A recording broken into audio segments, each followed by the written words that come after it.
నిన్న వెలువడిన ఎస్ఐ ఫలితాల్లో మహబూబ్నగర్ జిల్లా బలీధు గ్రామానికి చెందిన తారక ఎస్ఐగా విజయం సాధించింది. దీంతో తారక కుటుంబ సభ్యులు ఆనందం వ్యక్తం చేస్తున్నారు. గ్రామ పంచాయతీలో సిబ్బందిగా పనిచేస్తున్న వెంకటేష్ తన కూతురు ఎస్ఐ కావడంపై ఆనందం వ్యక్తం చేస్తున్నాడు. పేద కుటుంబంలో జన్మించి తన తండ్రి పడే కష్టాన్ని చూడలేక ఎలాగైనా ఎస్ఐ కావాలనే లక్ష్యంతో విజయం సాధించానంటున్న తారకతో మా ప్రతినిధి ప్రదీప్ ఫేస్ టు ఫేస్. చదువుకు పేదరికం అడ్డం కాదంటూ అమ్మాయి నిరూపించింది.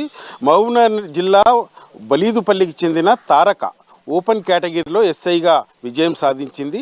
అయితే ఇప్పుడు ఉన్న సదుపాయాలతోనే చదువుకొని ఈ ఎస్ఐ ఓపెన్ కేటగిరీలో మొదటిసారి విజయం సాధించింది. అయితే మనతో పాటు తారక ఉంది. మరిన్ని విషయాలు తెలుసుకునే ప్రయత్నం చేద్దాం. అమ్మ, చెప్పండి, ఎట్లా మీరు ప్రిపేర్ అయ్యారు? మీకు ఎట్లా అనిపిస్తుంది? చాలా హ్యాపీ ఉంది. కష్టపడి ప్రిపేర్ అయినందుకు ప్రతిఫలం వచ్చిన ఫీలింగ్ అనిపిస్తుంది. ఖచ్చితంగా కష్టపడితే ప్రతిఫలం మాత్రం వస్తుంది. అది నిన్ననే నాకు ప్రూఫ్ అయిందండి. అయితే పేదరికం నుంచి వచ్చిన నీవు ఎస్ఐ కావాలని ఎట్లా అనిపించింది? ఎవరి ఇన్స్పిరేషన్? ఇన్స్పిరేషన్ అని ఎవరు లేరు, కానీ నాన్న అడిగినని కోచింగ్కి వెళ్ళిన, నాన్న కోసం కష్టపడిన.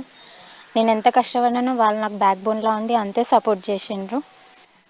అంతే, మా నాన్న కోసమే ఇంకా ఇది మాత్రం. అయితే మీరు మొదటి నుంచి ఎక్కడ చదువుకున్నారు? ఎక్కడెక్కడ చదువుకున్నారు?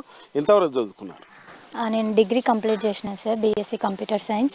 1 to 5th అంతా నా స్టడీ మొత్తం మహబూబ్ నగర్లోనే అయ్యింది. 1 to 5th Navodaya Vidyaniketan, 6th to 10th Sri Balaji high school, inter Shraddha junior college, degree MVS college మొత్తం అక్కడనే అయింది. ఇన్స్టిట్యూట్ మాత్రం కోచింగ్ హైదరాబాద్ దిల్షుక్నగర్లోని యూనిక్ స్టడీ సర్కిల్.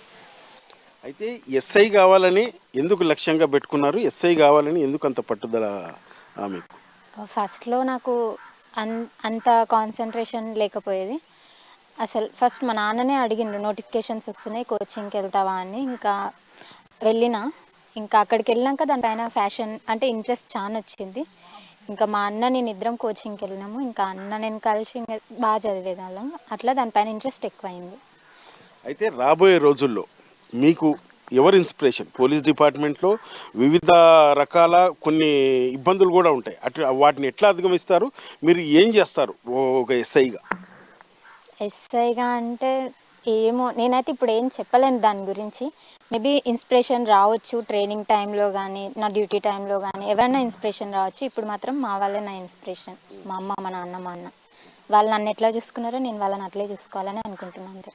అయితే పేదరికం, చాలామంది పేదరికంతో చదవలేకపోతున్నారు. అయితే వారికి మీరు ఏం చెప్తారు? ఖచ్చితంగా పేదరికం అనేది చదువుకు మాత్రం అడ్డం కాదు.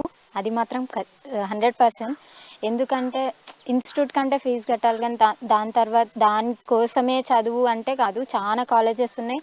మనం మంచి మెరిట్ మార్క్స్ ఉంటే మనకు ఆఫర్ చేసే కాలేజెస్ కూడా చాలా ఉన్నాయి. ఖచ్చితంగా అదైతే అడ్డం కాదు. కష్టపడి చదివితే ఏదో ఒక వే మాత్రం ఉంటుంది చదువుకోవడానికి మనకు. అయితే ముఖ్యంగా మహిళల్లో కొంత న్యూనత బాగుంటుంది. మేము చదువుకుంటే మాకు అది ఇంట్లో అడ్డంకులు పలు కారణాలు చెప్తారు. అయితే వారికి మీరేం చెప్తారు? ఖచ్చితంగా ఉంటాయి. అమ్మాయిలకు మాత్రం ఇంట్లో ఉంటాయి, బయట సొసైటీలో ఉంటాయి. చదివేటప్పుడు పక్కన మన ఫ్రెండ్స్ కూడా చెప్తారు ఆమెకేం రావని. మనమేం దాంట్లో అన్నిటికీ పట్టించుకుంటా ఉంటే అసలు ఎవరు చదవలేరు. అమ్మాయిలనే కాదు, అబ్బాయిలకు కూడా ఉంటాయి ఆబ్జెక్షన్స్.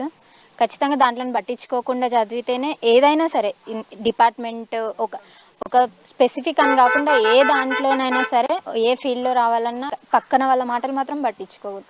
మనకు కరెక్ట్ అనిపిస్తే మనం చేయాలి, సపోర్ట్ ఉండాలి, అంతే. అయితే మొత్తంగా రాబోయే తరాలకు ఏం చెప్పబోతున్నారు?